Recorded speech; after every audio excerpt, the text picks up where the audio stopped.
Stugotz here for WordPress. Every day, millions of people go online to search for local businesses. Does your small business show up? When you create a website on WordPress.com, you make it easier for your customers to find you, to connect with you, to hear how you can help them. Your business needs an online home. It needs a WordPress.com website. You don't need experience setting up a website. WordPress guides you through the process from start to finish. They take care of the technical stuff, so it's easy to get your site up and running. Their customer support team is amazing, and it's made up of WordPress experts eager to help you get the most from your site. They're available to help 24 hours a day, Monday through Friday, and weekends. Plans start at just $4 a month. That's an incredible value right there. Just $4 a month. And all WordPress plans include a custom domain name for the life of the plan.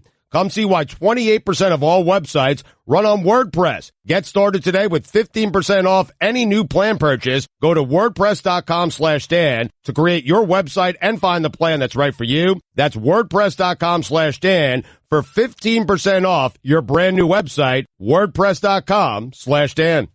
This is the best of the Dan Le Batard Show with the Stugotz podcast. I'm stuck. I really don't know where to start today because I got three here that interest me. Three. Okay. And here are the three. All First, right. O.J. Simpson, Sacha Baron Cohen appear to be working on something together. We'll get to that story in a second. Okay. Stugotz, for some reason, is really angry at Paul Pierce. I heard you through a soundproof door recording the pre-show. Yeah. To our show, and you sounded like you were furious at Paul Pierce, so that's probably worth getting to at some point. Okay. But you guys got to Google this photo of Sammy Sosa. Been doing it all weekend. I mean, what and that's all I got for you. I don't know. I mean, he's wearing a cowboy hat. He's with his wife, and he's Sam Sosa now. Oh, it's not just a cowboy hat. I mean, he's a cowboy. He has a gun and a holster. But he is Sam Sosa. But he's not a black person. I mean, he is, but he's not. Like this thing that has happened with Sammy Sosa, I don't understand. And this is another part of it that I don't understand. For all of my life, the Dominican media has sort of been behind, the Audio de las Americas. It's not the highest form of journalism, the journalism being done in the Dominican. But I would think that somebody in the Dominican has to have an answer. Every time Sammy Sosa says this is just a skin cream, he keeps saying it's not an illness and it's a skin cream. And there's got to be somebody investigating this in the Dominican that's saying, hey, Sammy, answer some questions on this. What are you doing? You don't want to be a black person? Or do you want to be a cowboy? You're saying there's a journalist that has to be on this story? I'm saying that the Dominican Republic should have an answer for this. Like, what is going on with Sam Sosa? Or did we agree that it's Samuel Sosa now? What is his name? What is his white person name? Sam Sosa. Yeah, Sam Sosa. Do you want to make it Samuel? Because, I mean, I think Sam Sosa works. I mean, it was his wife's birthday party. It was a costume party. I mean, they look great. Well, how would you? Okay, they look great. Okay, look happy. I mean, they look great. They just don't look like what I would have imagined 15 years ago Mr. and Mrs. Sam Sosa would look like. So, would you explain to me, please? Would you explain to me explain to the audience what is happening in that photograph? Well, they're dressed, he's dressed as a cowboy. He's got a very red hat on. He's got a shirt on that's got some red lining on it. It's got some roses on each shoulder. So, the hat-shirt combination is a good one. It matches. He matches all the way through. Stugotz. He looks pale. What color is he? White.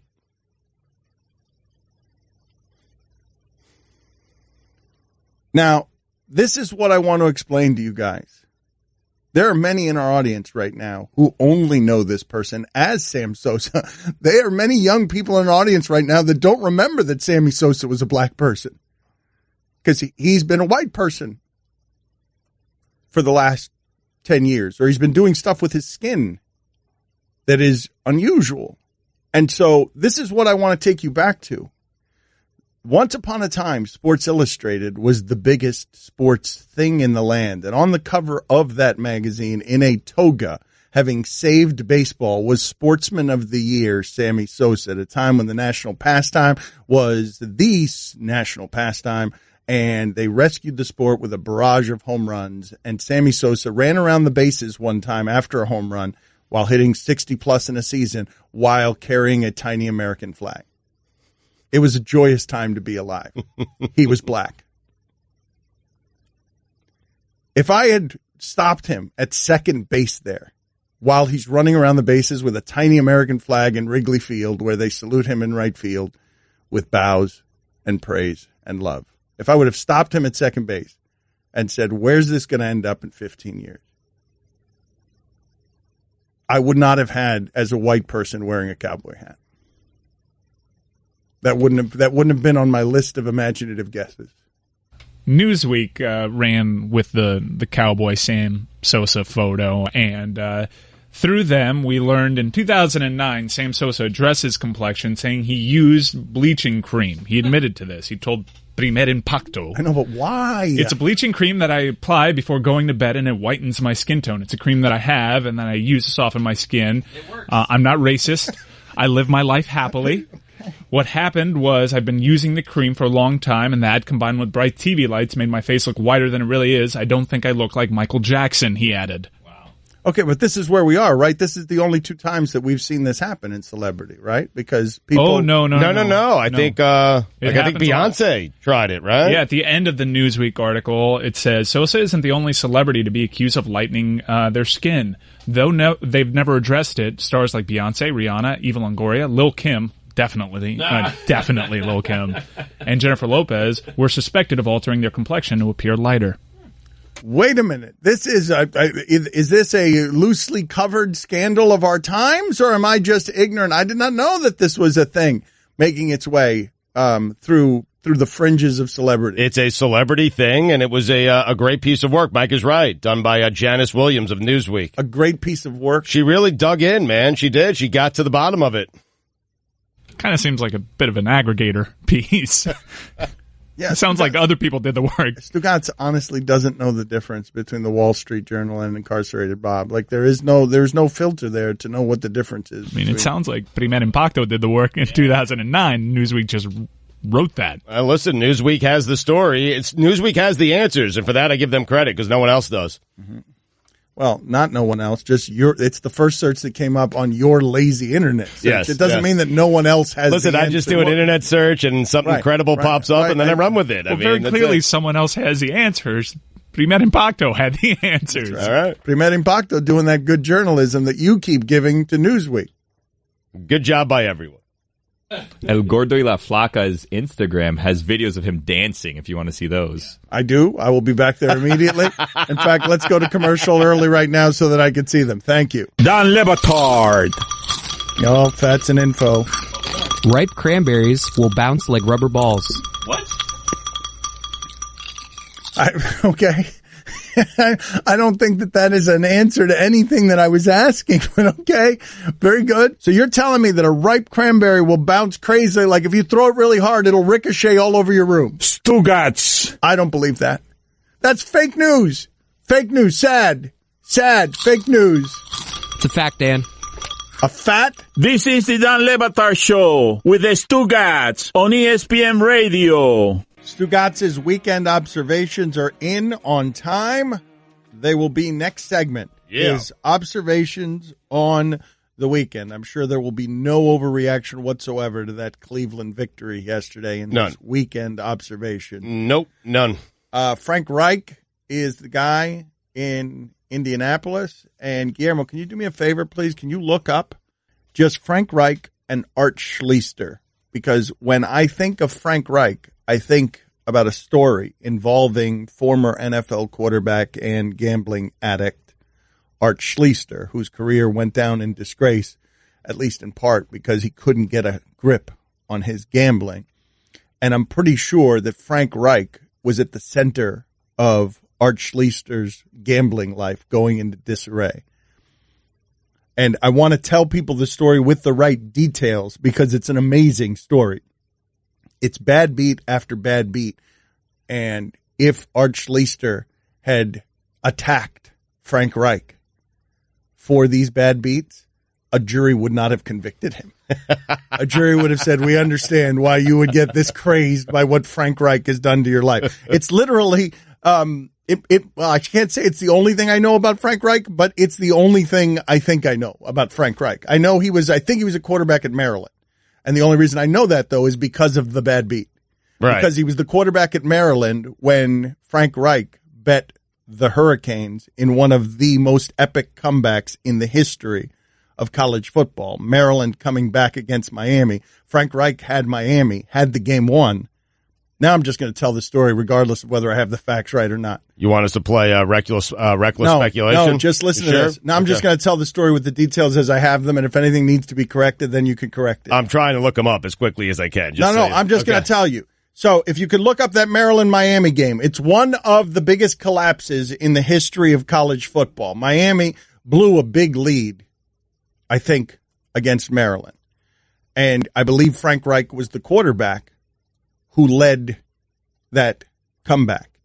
Art Schlichter had the other side of one of the most epic comebacks ever. Then Art Schlichter bets Buffalo, and I guess would it be the Houston Oilers? Yes, at the time, I don't know, Tennessee It was Titans. the Oilers at the time, Houston yes. Oilers, Yes, right? And you yes. remember that, one of the greatest comebacks of all time. Yes, one of the great collapses of all time. Yeah, that was Warren Moon, and then, yes, Frank Reich came in the second half to bail the Bills Art out. Schlichter, again, one of the worst bad beats in the history of professional football. Art Schlichter loses that, Ben, and again, it's Frank Reich knocking him out. That Hurricanes Terrapins game that you were referencing, Miami was up 31-0.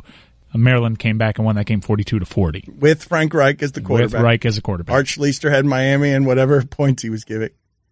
Looked like an easy bet. Then he had, in that Buffalo-Houston game, the wrong side again. And then at the very end of his career, as he's trying to catch on as a backup somewhere, he gets beaten out by Frank Reich. And if he'd attacked Frank Reich at that very point, a jury would have said, that's okay, we allow it. We understand why it is you're in this condition. Hi, Frank. So Neymar has now been accused by texters of whitening. Guillermo, can you put this on the poll, please, this Newsweek story? List all those people and ask, did you know that these people are suspected of using bleaching cream? And then list the Newsweek people. What did you say? Beyonce, Rihanna? Yeah. Beyonce, Rihanna. They say that there's probably more, but those are the two big ones that they're listing. Sosa, Beyonce, and Rihanna. Ava Longoria as well. J-Lo was named. J-Lo. All right, so let's go ahead at Batard Show, because now I have seen dancing evidence of Sam Sosa. What are we calling him because he's in a cowboy hat? What's the internet calling him? A helpful tweet sent along the nickname Yosamite Sosa. Yosamite Sosa is dancing, and it seems to be a country western stage of some sort. And we might have had other examples of people bleaching their skin, Michael Jackson famous among them, but I don't think we've ever seen anything like what Sam is doing in celebrity, where he's going... He's bleaching that. He's all in. I mean, yeah, yes, thank you. Yes, thank you. Those are the words I was looking for. He's all in is exactly the way I should have been saying that. It appears there's something to this Neymar accusation. It seems there seems to be something to the bleaching Neymar accusation. Yeah, there's nothing as hardcore as Lil Kim. I'm including Sam Sosa. Wait a minute. Yeah. Mike Ryan. Have you seen Lil Kim? Mike, shut your mouth. Mike, are you kidding me? Have you seen Lil Kim? Mike, I saw her on Bryant McKinney's shoulder one time. She's different now. Yeah. I haven't seen it. I need to go in there and see that. Okay, we're going to need to go to commercial again early here so that I can see this video. Is she different? Yeah, I got to go look at this, and I have not seen her. That was a nightclub in Miami. How about this story? Bryant McKinney, for some reason, had missed the Pro Bowl. And it's just because he was noted for partying. Our friend, Bryant McKinney, was noted as a notorious NBA partier. And he got into some champagne money spilling contest with, who the hell was it? Some wide receiver at a nightclub in which Lil Kim was so Lil, she was actually on his shoulder. and she was made up. I've got to see this photo. Okay, in fact, go to commercial right now so that I can see this photo because I refuse to believe that it's just not possible, Mike. Lil' Kim can't be doing this more than Sam Sosa because Sam Sosa's bleaching at maximum. Oh my God. Yep. She's all in. Yeah. Mike just showed me the picture. She's all in too. If I was the man I was 5 years ago, I would take a flamethrower to this place. It's jarring, man. It's like, I mean, Lil' Kim looks like she's going from white to albino. Like she's like, if you told me that person from this distance, I wouldn't say that person was merely white. I would say that Lil' Kim is now an albino. Based on the photo I'm now looking at. And I stand corrected, and I'm sorry, and I apologize to Sam Sosa, Yosamite Sosa. I apologize to him because he is not the leader in bleaching his skin. Don Batard. did you love the Joker's Wild? 61% of the audience said no. Oh, you damn young people, soaring with so much ignorance. Stugotz. You don't even know what we're talking about. The Joker's Wild is the truth, man. Stay woke. This is the Don Batard Show with the Stugotz on ESPN Radio. Time now for Stugotz's weekend observations. It is time for Stugotz to share his game notes. No one in the media will tell you what happened better than my boy Stu. Dan! The Cleveland Cavaliers are back. 7 of 12 from the field. 4 of 8 from 3. 22 points. 0 defense. You know who else is back? Isaiah Thomas. You want to know what old looks like, Dan? Being in Gainesville, a college town, on a beautiful Saturday afternoon and sitting down at 4:15 with your wife for an espresso and a cupcake. Damn good cupcake, though. Vanilla frosting, rainbow sprinkles, one sweet and low in that espresso. Nice afternoon. Isaiah Thomas was shocked by the trade. Is that even possible? How was he shocked by the least shocking thing to happen in the history of sports? Is all of this part of the master plan? LeBron sent Isaiah to the Lakers. Isaiah gets some of his value back. Lakers clear the cap space to sign LeBron. Holy bleep, he's a genius. Holy bleep, I'm a genius. So far, I've had LeBron signing with the Knicks, Lakers, Celtics, Rockets, Spurs, Clippers, Sixers, and Thunder. Bucks too. And the Bucks. Thanks for the reminder. Derrick Rose, looks like you're going to be just fine for your kid's graduation. Dustin Johnson, flying the green on a 190-yard par 3 with an 8-iron is one of the most impressive things I've ever seen. To the lady at the rest stop Wendy's off the Florida Turnpike who took my order, then immediately took her 10-minute break and came back with my food 11 minutes later. Ma'am, the Stugotz is strong in you. Michigan State basketball has played 5 games in 12 days, and head coach Tom Izzo said it's too much and something he plans on addressing in the offseason. Tom, I love you, but do me a favor. How about you spend the entire offseason addressing nothing but all the sexual assault allegations at your university? What's wrong with that? You're worried about 5 games in 12 nights? That can wait. Deal with the sexual allegations. Address that. Because you haven't addressed them at all. And only that. And only that. Don't even coach your team. Well, if you still have a job. Seriously. Just wander the earth addressing the allegations. Okay. I love you, though. Yeah. And friend of the show. It's very important that you say that on the front end. Totally bogus. Congratulations to Lane Johnson for arriving at the best possible place one can arrive at. A place called I Don't Give a Bleep. Robert Parrish called Paul Pierce the greatest offensive Celtic ever. Sounds like the Chief is still smoking the old peace pipe. Going to be interesting to see if the Colts picked the right coach. Don Mattingly What happened there? I'm still A little play on words. I'm still You like that? shaking my head. Yes, the right About what? coach. I'm still the peace pipe is what I'm still shaking my head at. What about it? I don't know. Hey, he's I the just- chief. I know he's. He the thinks chief, that right, Paul Pierce right. was better offensively than Larry Bird. Right. Okay? I got the joke. So it makes you wonder Right. if he's still smoking the old peace pipe. He's the chief. Yeah, that's right. I mean, how high was he during those games that Larry Bird was playing? Seriously. Did he miss the Larry Bird era? He was there for it. A little absurd. Don Mattingly said he was excited about the new look Marlins. I'm saying he was lying. Donnie Baseball, more like Donnie might be out of baseball. How is Jake Arrieta still available? You got him. What do you mean? You got Mattingly. I didn't get him. Mattingly thought you got him. He thought he was getting away with something there. You're like, no, Donnie might be out of baseball. I want Donnie Baseball. I would watch this. I want him. I want to see, with no notes, can he introduce the starting lineup for this year's Marlins? Does he know their names? New look Marlins. He's excited about it. Get out of here. What a great interview that would be of Don Mattingly, just to ask him, who's your first baseman? Name him. Anyway, how is Jake Arrieta still available? Oh, maybe because the commissioner of baseball promoted tanking on our show. Lane Johnson said he'd much rather have fun and win 1 Super Bowl than win 5 and be miserable.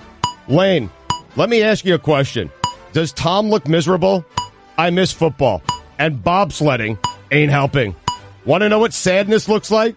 A 76-year-old man coming out of retirement to take a defensive coaching role with the Hamilton Tiger Cats. Yes, sadness looks like Jerry Glanville. Matthew McConaughey leaving a full-page ad. What happened there? You didn't know Glanville was back? No, I did not know. How old is Jerry Glanville? He's 76. You weren't listening. That's a fun. I thought I saw him dancing in that Copacabana country western place with Yosamite Sosa. I'm sorry to interrupt you. No, but he's back wearing the cowboy boots. You want to make it sadder? I can make it sadder for you.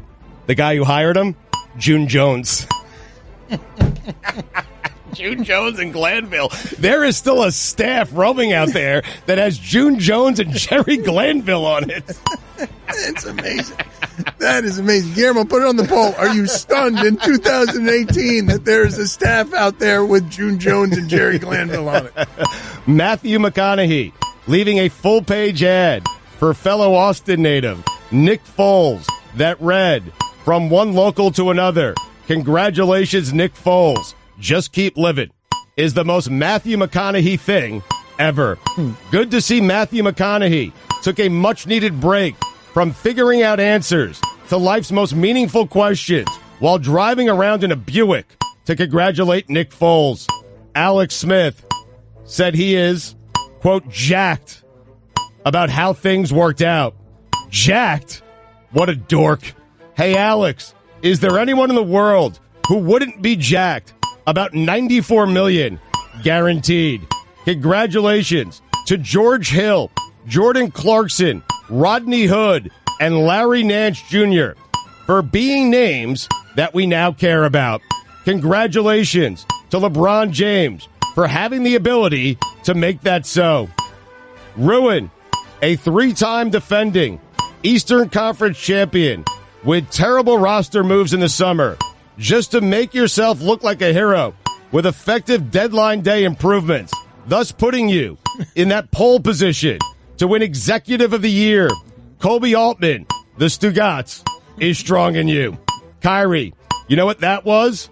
That was a reminder that you have no shot in the Eastern Conference Finals. He likes to do that every once in a while.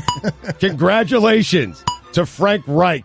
Jim Irsay seems like the kind of boss you would want. If you think Larry Fitzgerald's keister looks good in a football uniform, you should see him in golf gear. Would have been so great if by accident, during the Paul Pierce ceremony, they played the Isaiah Thomas tribute video. That would have been a hell of a moment. Oh, there we go. Oh, there it is. Speaking of hell, Yes. our Bryles. Yes. Then those are the weekend observations. Cash more of the Dan Le Batard Show with the Stugotz 10 to 1 Eastern on ESPN Radio and ESPNU.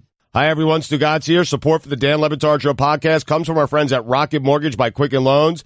Chances are you're confident when it comes to your work, your hobbies, and your life. Rocket Mortgage gives you that same level of confidence when it comes to buying a home or refinancing your existing home loan. With Rocket Mortgage, you can apply simply and understand fully so you can mortgage confidently. To get started, go to rocketmortgage.com/Stugotz, STUGOTZ, equal housing lender, licensed in all 50 states, NMLSconsumeraccess.org number 3030. Dan Le Batard. Marriage at some point, I think for a lot of people, they get down to, and this is really a sad part about marriage, where you're just having sex one day a week. And that one day a week is Sunday. And so I love Sundays, but I hate everything I have to do leading up till Sunday, which is essentially agree with everything my wife says and does everything she asks me to do. And I'm only doing that for the Sundays. Because if I don't do it, there ain't no Sundays. And I can't live without my Sundays. Stugotz. I wonder if Abby hates Sundays. Oh, she despises them. This is the Dan Le Batard Show with the Stugotz on ESPN Radio. Would the shipping container please be kind enough to explain to me what it means to be arrested with over 20 kilograms of drugs? Esteban Loaiza, he pitched in the big leagues for 14 years. He's 46 years old. He played 14 seasons for 9 major league teams, and he was arrested last Friday, charged with possession and transportation of heroin and cocaine for sale of over 20 kilograms. And I'm just wondering how much, what's the street value on that kind of drug amount? I always do find interesting, Stugotz, when athletes who have grown accustomed to a certain lifestyle and perhaps weren't terribly prudent about how they spent their money while they were making it.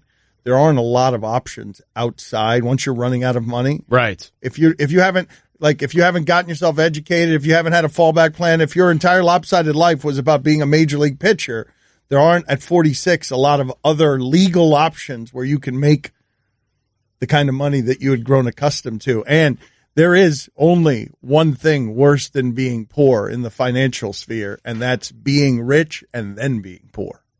Yeah, that's got to hurt, right? Yes. Like, that's got to be hard to adapt and all that stuff. And it's like, how can I get back to that? Being rich, having money, people wanting to be around me as quickly as possible. So, but I need to know what 20 kilograms is. I don't know what that means. I don't know what that would mean. It means he got busted. Yes, thank you, Stugotz. No problem. Excellent work by you. Well, you asked what it meant, and I was just telling you what it means.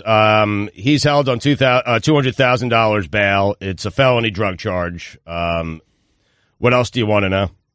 That's enough. Okay. It says 44 pounds of heroin, cocaine. I would imagine that how much of each changes that, right? Mm-hmm. Like the value? Mm-hmm. I think that's what he said. We don't sound like sophisticated drug people. It would appear that Loaiza's life really fell apart. He was in the middle of a divorce, and his estranged wife died in a plane accident, and now he's just going down a slippery slope of self-destruction, and now this doesn't heroin sound like and cocaine trafficking. Made it like a movie trailer. A slippery slope of self-destruction? Because she died in 2012.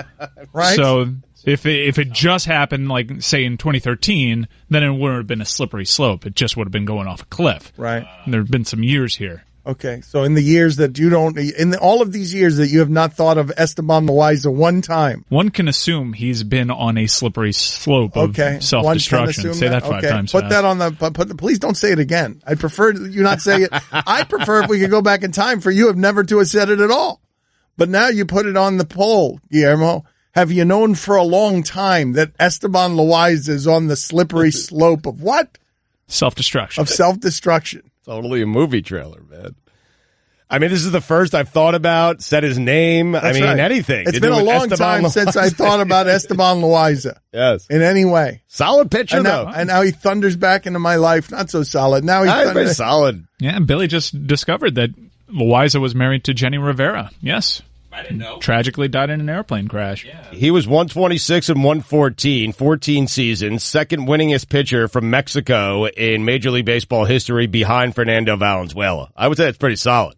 What's his ERA, Stugotz? Get to that. He won a lot of ball games. Won a lot of ball games. Rick Helling won 20 games one year with a ERA of 5. All right, let me get to the stats that matter to you in sports. What matters to me is winning and losing. Winning on pitchers, Stugotz. Yeah, that's what your job is. Go out there, throw the ball, and get a win. Let's see the ERA here. I don't think it's terrible. Mike, do you have? Oh, wait. Oh, 4.65. Not terrible. It's plain Gabbert. Below league average. So this is a little confusing because it was 40 pounds combined of heroin and cocaine, right? Not separate. There wasn't a 40-pound all I've got is 20 kilos of Esteban Loaiza. I know what 40 pounds of cocaine goes for on the street. All right. 1.2 million. Okay. Got to imagine the heroin would change the number. Heroin's more expensive. Yes, I don't even know. Well, it's harder. I don't know. So you would Stu? I don't even know. I don't even know what's more expensive. A friend has told me that that heroin is more expensive. Okay, I mean, just from a friend. Man, I'm real ignorant about these things. I don't know anything about that. Did you know Loaiza has a Brady Anderson year in there? Did you know that? I mean, are you aware of this? No. Oh, I mean, it is a C. I mean, because he played for so long and for so many teams. I mean, it is just an ocean of 5.16, 5.90, 6.88, 7.20, 5.02, 5.71, and then, there's a 21-9 with a 2.90 ERA. Wow. I got to go look at some of those advanced metrics there, see how lucky he was getting on balls in play. Guillermo, do me a favor. You're really going to do that? I'm going to. Not right now, but I will in the future at some point. Guillermo, I want to I want to inspect Esteban Loaiza's career. Can you look up for me, please, that one Rick Helling season that I'm talking about for the Rangers where he won 20 games, but I want to know specifically what his ERA was because that offense was so good. According to heroin.net, a single dose of heroin would go for between $15 and $20 in Ohio. It's a single dose, 0.1 grams. Okay. All right. You want to do that? You got that math, Stugotz? Well, no. I got the 20-7 season on Helling, though. All right, can you find out? Okay, you found that? All right, let's see. What do you got? Show me what you got there. So Rick Helling, because record is the only thing you look at, Rick Helling one year went 20-7 for the Texas Rangers. Yep. How many innings did he pitch? 216. How many hits did he allow in those 216 innings? 209. So Rick Helling during this 20-7 season was allowing a hit every inning. At least one hit an inning is basically what he was doing. Yep. Finished 21st in MVP voting that year. Right. What was his ERA? It was 4.41. Okay. Well, it's not as bad as I thought it was, actually. I thought it was in the 5s. Someone with a hardcore heroin habit may have to pay up to $150 to $200 per day.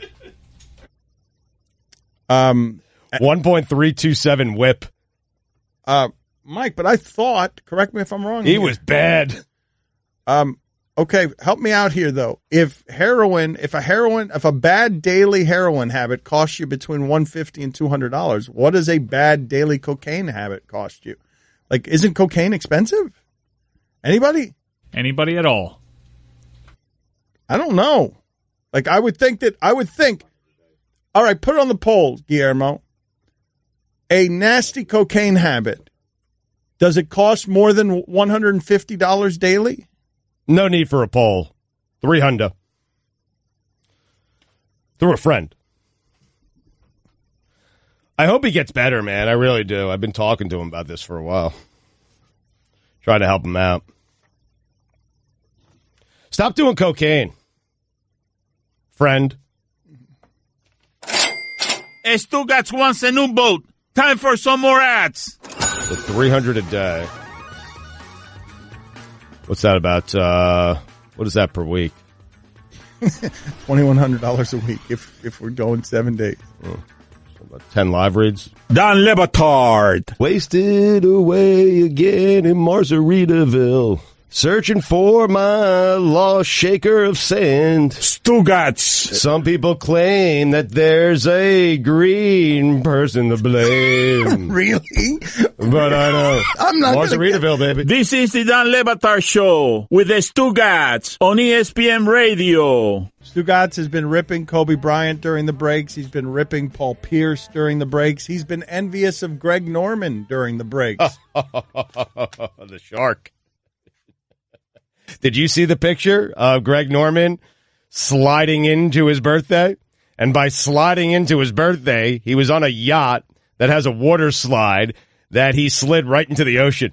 I mean, this guy, I'm telling you, few people are living life better than Greg Norman. In fact, I'm not certain anyone is. That's a ship, man. The thing that you showed me that Greg Norman was riding a flume into his retirement age. That is, can you guys, Guillermo, you can probably look this up. That boat probably has a name, and that name of that boat will tell you that boat that Greg Norman has. It's amazing. Has to be several $1 million. Yeah, that's a very expensive boat. It's got a water slide on it, and a big one. And he slid into his birthday. I'm jealous of Greg Norman, and there are very few people in the world that I am jealous of. Greg Norman is one of those people. We learned during the break that cocaine is more expensive than heroin, a story we were discussing because Esteban Loaiza was caught with 20 kilos of heroin and cocaine, and we were trying to figure out how expensive those things were. So if you were wondering about that, we learned that during the break. Guillermo, have you put on the poll the idea of Johnny Manziel at Le Batard Show? Which would an NFL executive fear more? A reckless party boy quarterback who can't be counted on to show up on time, or a bipolar quarterback? 285 feet long, Greg Norman's yacht is called Aussie Rules. Yep. And it costs $70 million. Yeah, built it custom. Because, of course, he did, with his bare hands. I mean, right. He actually built it. That's right. Built it custom. When you say built it custom, you mean Greg Norman got in the shipyard and just put it together himself. He's so happy, man. I mean, he really is. A $70 million boat sliding into your birthday helps with the down payment on happiness. This may actually not be Aussie Rules, though, the boat that we just saw on his Instagram page, because I'm reading a story from 2016 where he was trying to sell it. Okay. I want to call out Mike Golick right now because you're running scared and you think we forgot about that bet we made on the Miami Notre Dame game, and you're thinking your management style is to just think that we're going to forget. Well, we haven't forgotten. Get this sound here to Golick and Wingo's producers so they know that Mike Golick is running scared from his responsibility. Family man Mike Golick, an irresponsible blemish on the family name by not adhering to his spoken word. I don't even remember what the bet was. What was he going to do? Glute massage for Stugotz. Yeah. Oh. Something I didn't want. But, yes. Yeah. I had nothing to do with this. I'd forgotten. Golick. You went to Miami. He went to Notre Dame. Somehow the bet involved me. I know. Golick, what are you doing about this glute massage? You know what he offered? So the one thing he said, which he tried to get out of it by saying, hey, that was Mike and Mike. This is now Golick and Wingo. So do the bets carry over from show to show? He actually said that to me during one of my weekly appearances with him. And then he tried to do this. Hey, how about I send you and your wife to a spa? I'll pay for it. Spa day for you guys, which I'd love, by the way. It'd be great, but that wasn't the bet. Really? Golick, you're outsourcing your glute massage, and you think that's paying your bet? No. Those fingers got to do the walking. That mouth did a lot of talking, and then none of your offensive linemen held up in that game. It was, 40-8? Something like that. And now those fingers need to be on that butt. Let's go. Golick, you coward. What if I want the spa day, though? What if I, is that a me choice? This is only about you. This is bigger than you. But hold on a second, guys. Because did it ever dawn on you that maybe I don't want Mike Golick's hands on my butt? Never dawned on me, actually. No, that's not a thought any of us had. Okay. We thought, why wouldn't it? Because it's a thought I've never had. You were trying to make your way into the family. You were eating family photos of theirs as a ritual. I would have thought that the destination, the finish line on all your goals and dreams coming true would be Golick's hands on your butt. This is what This is what you would call a happy ending. I want to get to this story involving O.J. Simpson and Sacha Baron Cohen. Stugotz, have you seen that? No, I've not. For those of you who don't know, Sacha Baron Cohen, I can't even remember a comedian that struck me this way right out of the box. Because when he was doing his character, Ali G, and he was a British, I thought what he was doing was brilliant. Just anarchy, where he would be a distorted, stereotypical version of some suburban English kid trying to pull off rap star, kind of the reverse Sammy Sosa situation, where Sacha Baron Cohen is trying to be something else, and he's in character the entire time. This was Colbert before Colbert. And he was tricking distinguished people into sitting down for an interview, and he was just agitating them with his ignorance. And he would do it in a way that was brilliant. So I wanted to see what would become of the rest of his career, because I didn't remember a comedian starting just that way. That bit can only open the door. You can't keep doing that. People are going to know who you are eventually, which is what happened with him. He got very famous and he couldn't do it anymore as Ali G. You couldn't trick anybody. And the people he was tricking was Andy Rooney and a bunch of old people like stiffs. It was always funny. Mike, you can find some sound on the internet that we should just be playing of Ali G, the original Sacha Baron Cohen, the thing that made him pop. And now he's working with O.J. Simpson on something. His Buzz Aldrin interview was my favorite. But that wasn't his only character. He had 3 that were featured on the Ali G show. It was Ali G, Bruno, and Borat, who was probably the most famous of the 3. Borat has now become the most famous of the 3. But here he is. He has paid O.J. Simpson, this is according to the New York Post, more than $20,000 to appear in his next movie, prompting outrage from the families of Nicole Brown Simpson and Ron Goldman, according to a report this weekend in the Mail. Now, what do you do with all of this, Stugotz? Because Cohen, he wore a wig and thick-rimmed glasses to meet O.J. Simpson in a Las Vegas hotel room. So he's in costume. Right. He's wearing a wig and he's hiding somewhat. I mean, it's such a tough one because if I'm the Goldmans, I understand why they're upset. I mean, in a way, they're laughing at something that obviously is very serious to them and their family, their entire family. So it's a tough one. And here's O.J. Simpson, who needs to make some money. Now, I don't know where this money goes. Does it go to the Goldman family? Because he still owes them a lot. Well, of course, this is no. So according to the report, quote, O.J. would not even get in the hotel room until he was paid a sackload of cash. Sackload of cash is how the Goldmans can't get their hands on that stuff. But I'm just wondering what a misery it must be for the Goldman family to just be chasing down O.J. Simpson at every turn, trying to keep him from money. Like, it just must be such a dispiriting, wearying depression that you can never get out of, where you get the phone call, hey, O.J. Simpson is being paid $20,000 as a felon who has served time and served he's making money on the side, and he owes your family money because you won the civil suit, and you're getting that call, and then you decide to give the quotes that express outrage. Like, what a wearying way to go to the grave, and just victims all along. Because they were victims. They didn't do anything to get thrust in the middle of this. And the dad said he's never going to stop. Like, he said it is exhausting, but he's never going to stop. I know, but it must feel so futile to live your life with that kind of vengeance and hatred in your heart that would lead you to dedicate your days to preventing someone else from being able to make $1. I'm not even saying they're wrong. I'm just marveling at the zeal and the determination and what it must do to the rotting remainder of your life after this misery. Don Le Batard. Alan, you got something big and hairy for me? Stugotz. Everything you just said about me is true. I'm a fraud. This is the Don Le Batard Show with the Stugotz on ESPN Radio. So Stugotz is mad at Kobe Bryant. Stugotz is mad at Paul Pierce. Why don't you tell the people why you're mad at Kobe Bryant and Paul Pierce? Well, with Kobe Bryant, I'm not really mad at Paul Pierce. I'm mad, disappointed with Kobe Bryant. I mean, Kobe Bryant comes out and says he would be protesting during the national anthem if he were still in the NBA. Easy to say when you're no longer in the NBA and when people don't care about you nearly the way they cared about you 3, 4, 5 years ago, when if you actually did this, it would have made a big difference. You didn't do it. And so I don't need to hear Kobe Bryant talking about it after the fact. And now what you've done is you put a whole bunch of pressure on a lot of NBA players like LeBron James and other guys to do something during the national anthem. Because you're Kobe Bryant, you said, hey, when I was playing, I would have done it. But you didn't. You talked about doing it after you were done playing. So now these guys are probably sitting there going, wait, should I be doing this? Because Kobe said he would have done it when he was playing. Or do they kind of absorb that like me? Like, hey, easy to say. 100,000 miles away from playing in the NBA. Like, it seems ludicrous for him to say that now. It also seems like something you would do. Totally.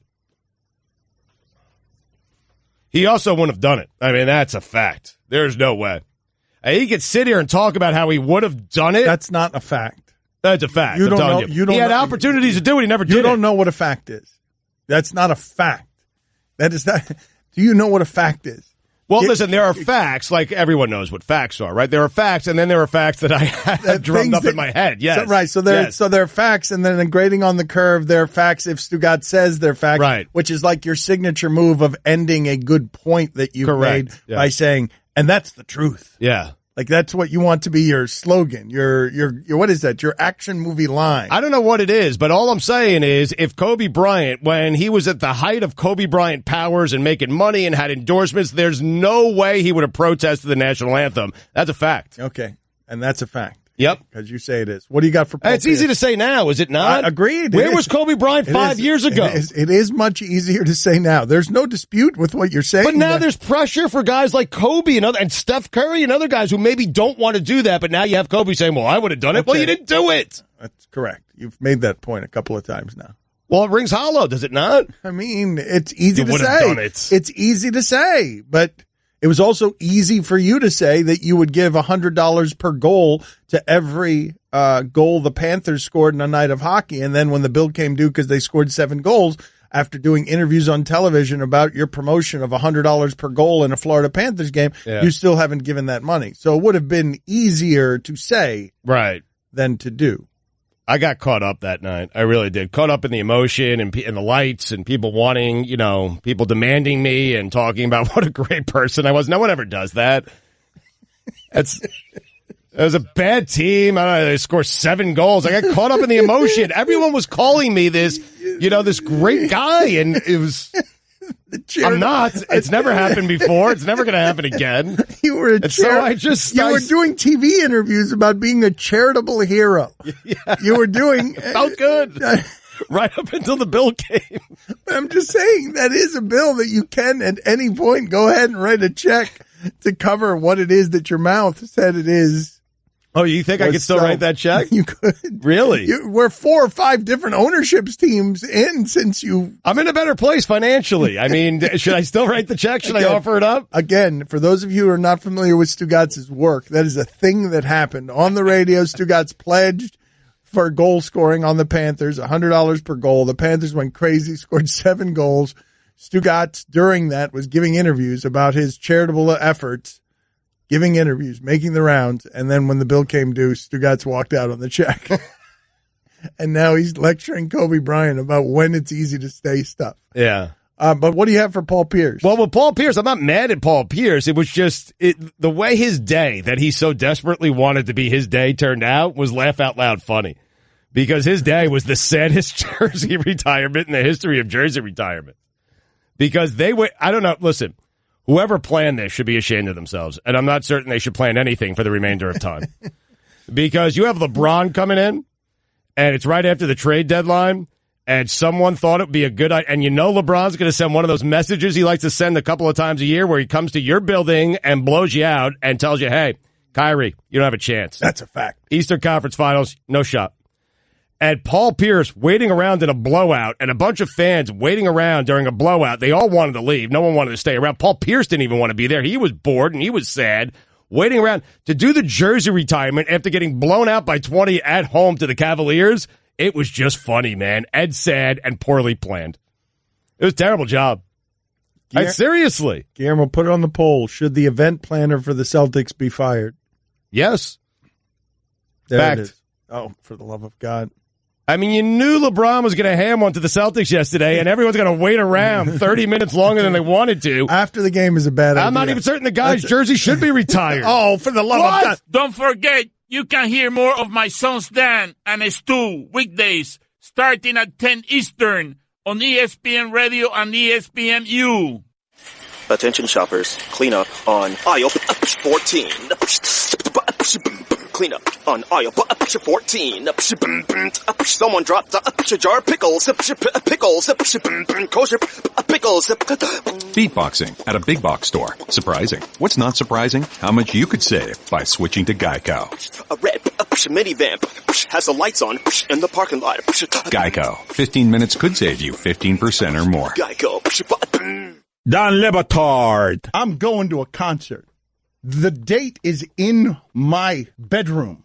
Somebody has used the bidet and it doesn't look clean. And so I'm sitting here and I'm like, well, how do I clean this? Stugotz. So I'm staring at this. I got 4 faucets and this doesn't look clean to me. And I've got a date outside and I'm like, that's kind of gross. That she would come in here and there would be a dirty bidet. She's going to accuse me. I don't know how to use the bidet. I turn one of the fountains right in my face. Gets my shirt all wet. This is the Don Batard Show with the Stugotz on ESPN Radio. So Lane Johnson told Barstool Sports, and that's that right tackle for the Eagles. He's crazy. He's got a babysitter. He looks like something out of Mad Max. He claims that the Patriots, the players don't enjoy playing for their team. What do you think of that? I think some players probably don't enjoy playing for that team. I think many players enjoy playing for that team. They like the structure. They like winning a lot. They win every single year just about. So yeah, I think with any team, you'll find that. You'll find guys who weren't happy. Oh, but I would say that if you were judging from the outside and all I showed you this year was the Eagles and the Patriots playing football. If I just showed you that and I said, who's having more fun? Everybody would take the Eagles. No doubt. That's just on the outside. That's just what we're seeing. Now, on the inside, he's saying it's a fear-based culture. It looked like, let's just listen to Lane Johnson in his own words, because honest to God, on top of everything else, the Eagles were better than everyone this year, and so that's easy to have it be fun. But they did seem to be enjoying themselves more than the Patriots ever have. Now, celebrations were allowed. Now, Doug Peterson's not Bill Belichick. A lot of them are experiencing this, winning for the first time. I mean, you have to factor that in. The Patriots are used to it. Yes, they're used to it. So let's listen to Lane Johnson in his own words. The Patriot way is it's a fear-based organization. Obviously, do they win? Hell yes, they win. They won for a long time. Do I think people enjoy, can say, I had a lot of fun playing there? No, I don't. Right. That's just God honest truth. Are they successful? But when they go to interviews, they act like robots. Right. Hey, let's stop being a we can be cordial for a little bit. Hey, you only get to do this job one time, so let's have fun while we're doing it. I like that. I like that. Not to be reckless, but hey, I would much rather have fun and win a Super Bowl than be miserable and win 5 Super Bowls. Yeah, win 5 Super Bowls. That's from the Pardon My Take podcast. Yeah, it's interesting because he has 2 guys who were on the Patriots last year. I was thinking about this over the weekend. Where did he get this information from? What is he basing it on? But he has 2 guys who played for the Patriots last year and this year played for the Eagles. I do wonder maybe if those guys... Is it one of those guys, the guy that he's blocking every day in practice? Like, is Chris Long telling him this is so much more fun than when we played? Right. Had a lot more fun here. Well, yeah. I do think... Garrett Blunt, maybe? I mean, I don't know. No, I do think that your personality gets scrubbed out in New England. What he's talking about there, Lane Johnson, for better or worse, is allowed to be who he is. He's not being muzzled in interviews. He's not being careful in any way. Right. But on the flip side of that, he's also someone who requires a babysitter and was suspended 10 games because, as Jason Kelsey told us, he can't lay off the juice. I can't get too many days in where I'm playing this sound. Lane Johnson can't lay off the juice. I mean, Gronk seems to, pulled it off, right? He's been himself basically the entire time as a Patriot. Seems like Gronk's having fun. Seems like Brady is not miserable. Mm-hmm. Seems like a very happy guy. Well, does Gronk seem like he's having fun because he's talking about retirement? Well, I think football is hurting him. I don't think the Patriots are hurting him. But I'm guessing that probably doesn't feel good either, right? Rob Gronkowski doesn't like being called into Belichick's office and told, hey, look, that picture you took with a porn star wearing your jersey, take that down from social media. Like, that's not, I think the Eagles are just looser. The Eagles are run looser. Doug Peterson looks like, man, we already said this. Doug Peterson, Ben McAdoo is at the house. And Ben McAdoo's back at the house with the 6 kids of the woman that he is now married to. He didn't have the 6 kids with her. He's just taking care of the 6 kids. He's married to her now, 20 years after her hottest days in high school, and she's at the bar with Doug Peterson. That's what's happened. Doug Peterson in that bar is running the Eagles, and it looks fun.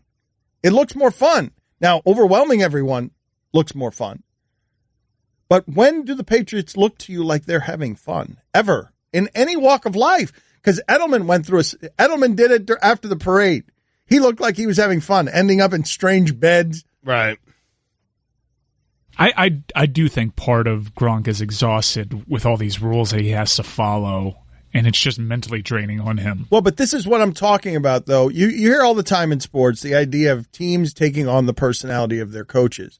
But Bill Belichick is a misery, and Nick Saban is a misery, and they happen to think that part of their winning is because they're kind of a misery, and so they make everyone else a little bit more miserable. Doug Peterson doesn't seem miserable. He's a former player. He's running around putting on the weight that looks like a lot of golf tournaments, like putting on the weight of the former quarterback golf circuit, and he looks like someone who has fun. And so while Jason Kelsey's on the stage, yammering, wearing a costume, screaming at everyone, Peterson's in the back with a beer in his hand, some big goofy smile on his face.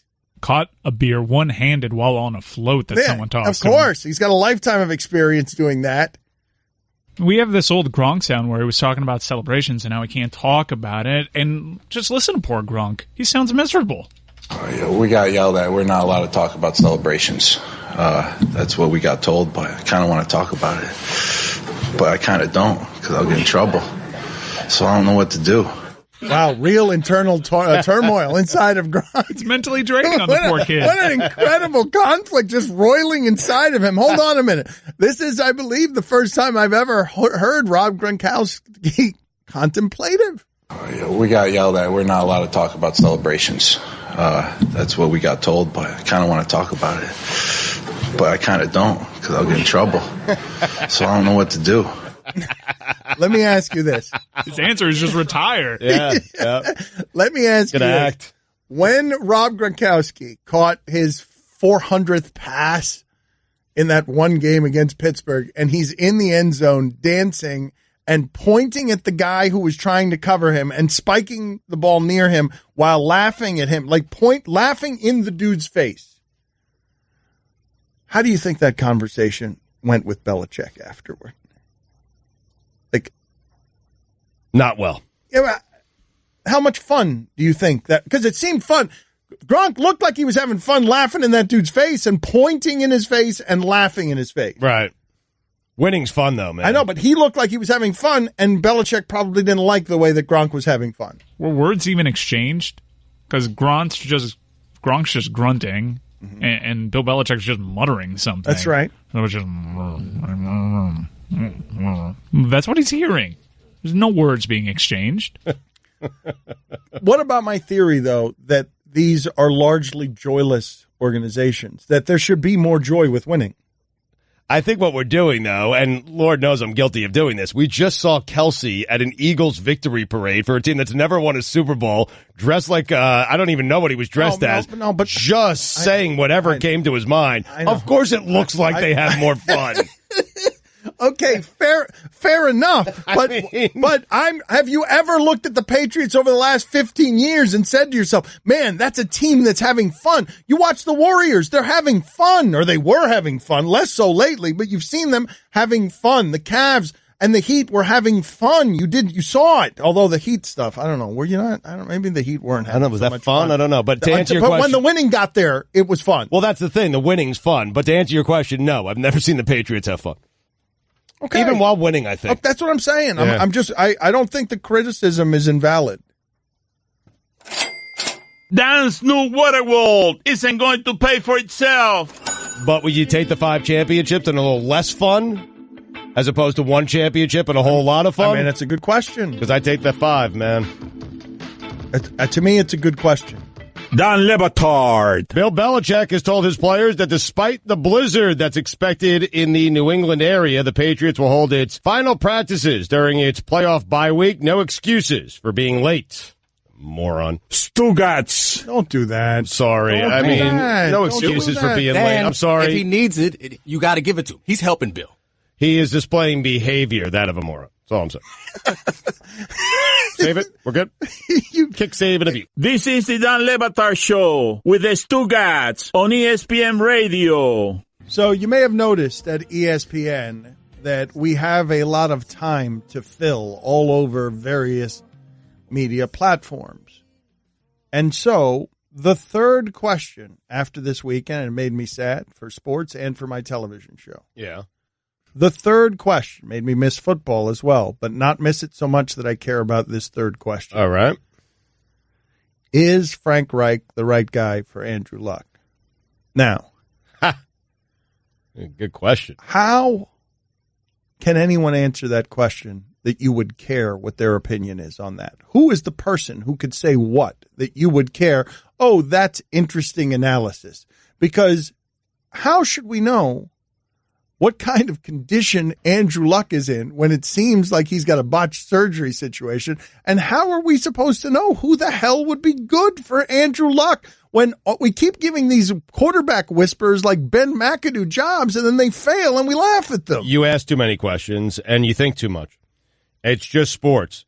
Just do it this way. Assume Andrew Luck is going to be healthy and going to be the starter next year. Okay? Eliminate all that stuff you just talked about with his shoulder, his injury, all that stuff. Now tell me, do you think Frank Reich is the right guy for Andrew Luck? I mean, if he's healthy, that's it. If anyone's going to be the right guy for Andrew Luck.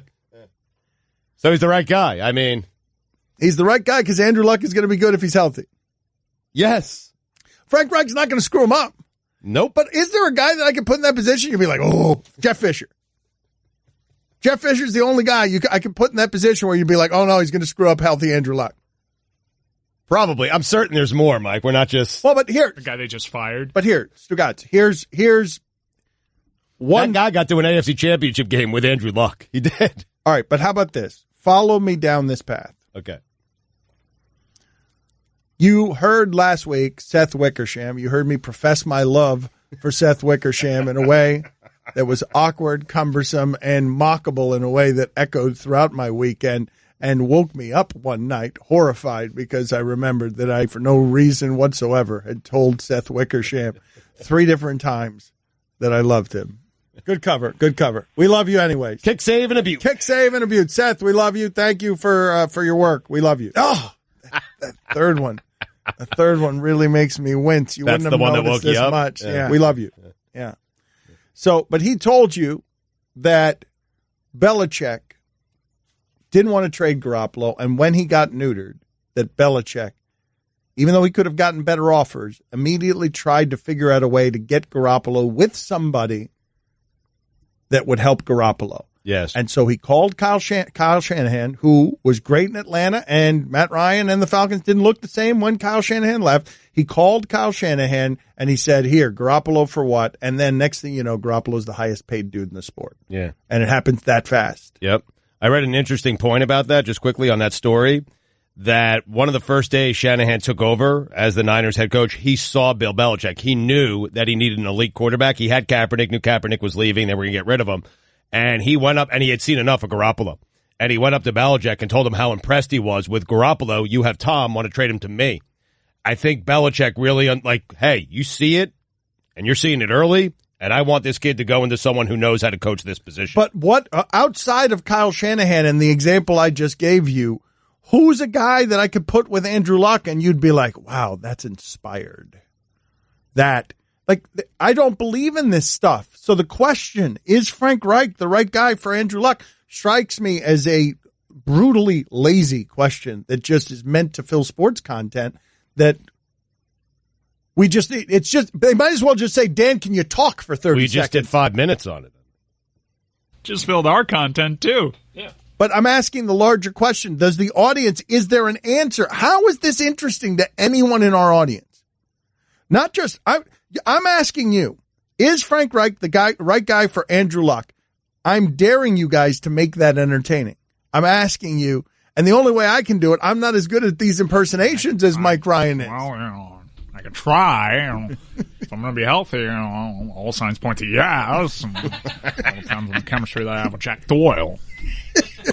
Boom.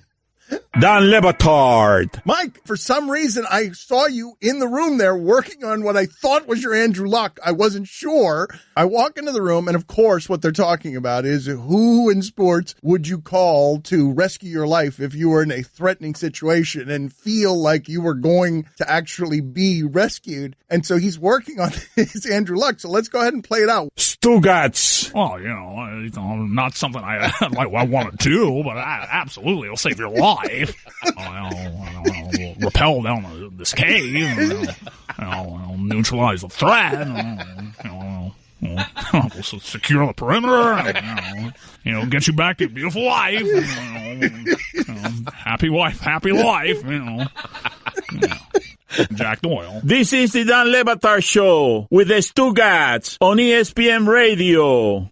Does new Colts coach Frank Reich look like the guy who Ben McAdoo's wife leaves Doug Peterson for? Yes.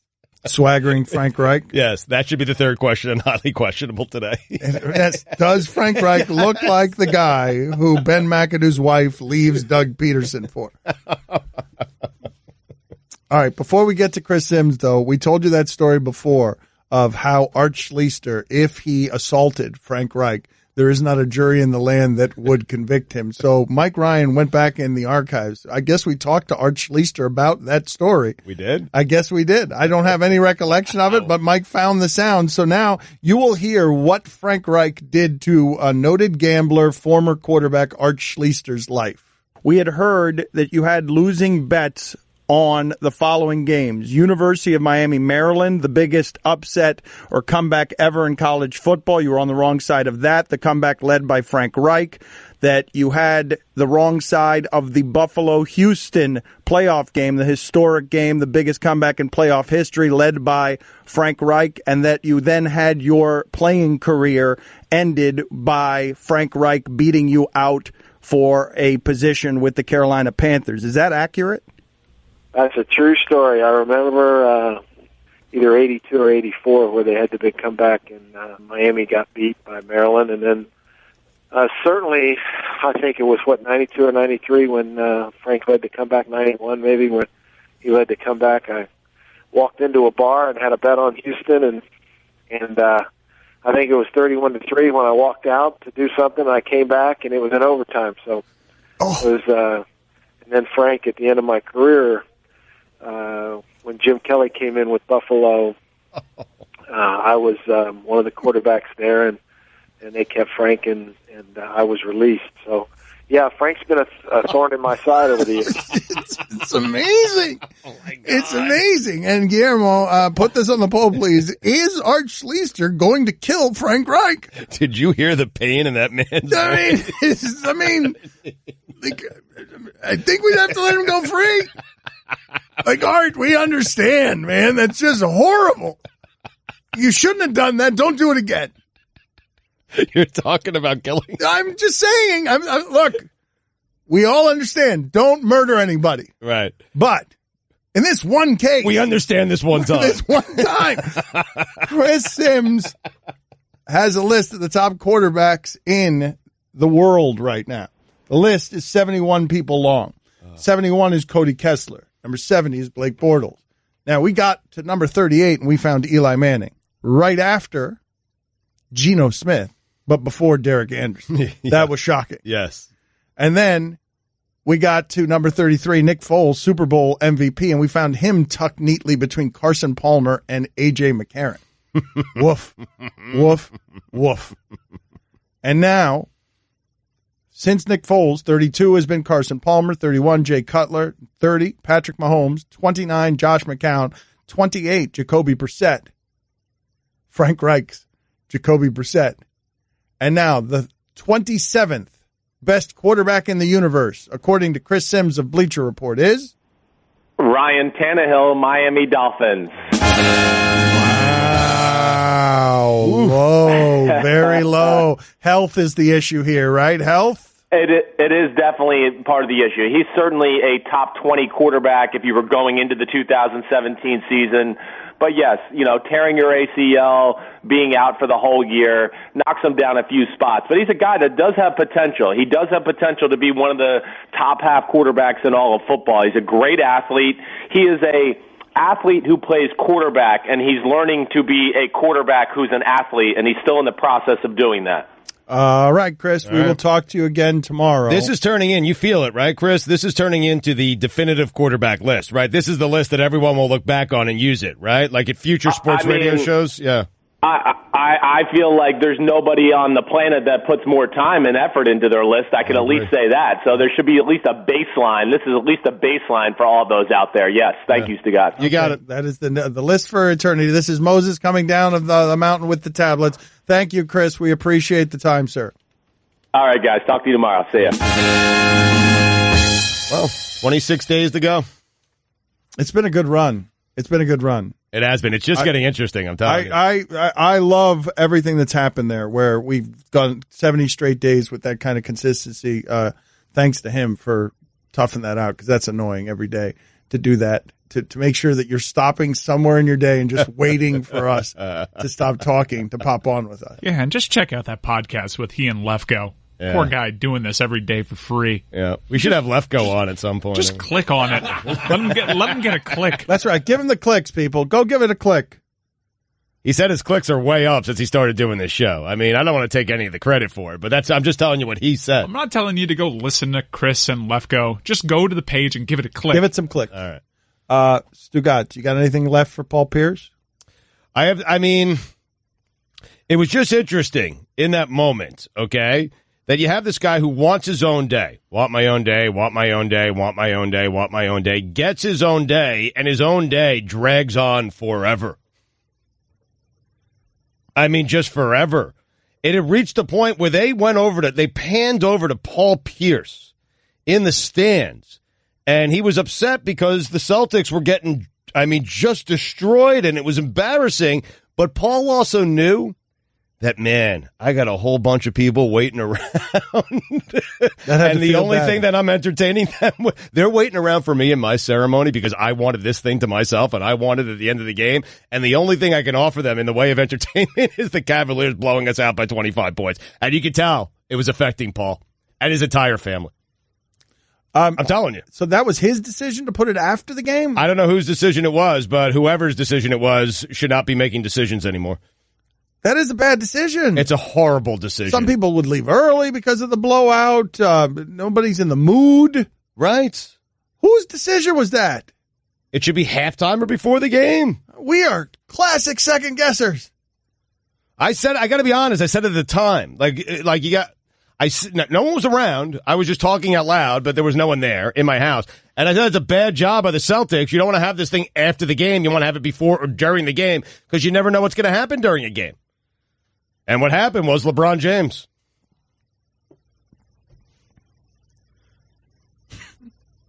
Paul Pierce. I mean, be careful. What do you mean be careful? Just be careful. I know after you spit Paul Pierce, some stuff comes out sometimes that can be dangerous, and I just don't think that you realize or know that Paul Pierce is a fellow ESPN employee right now. I do. Okay, well, so when you start going with Paul Pierce, be careful, because I know how you get after that. Well, knowing it makes it worse. You should have played stupid there, probably.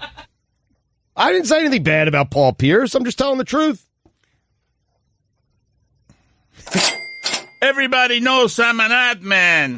Did you do that on purpose because his nickname is the truth? Or it is? It's because you just want to be, and that's the truth.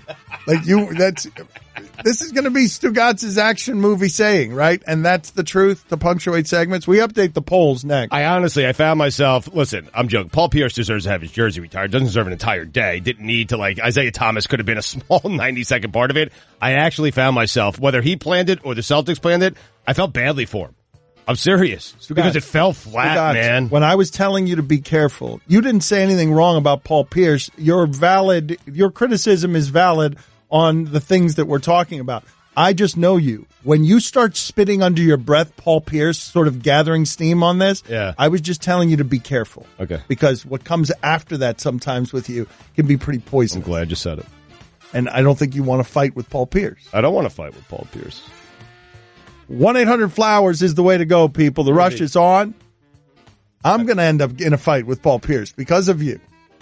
That's what's going to happen. I mean, he'd fake an injury. You can listen to the Dan Le Batard Show with the Stugotz 10 to 1 Eastern on ESPN Radio, and you can watch on ESPNU.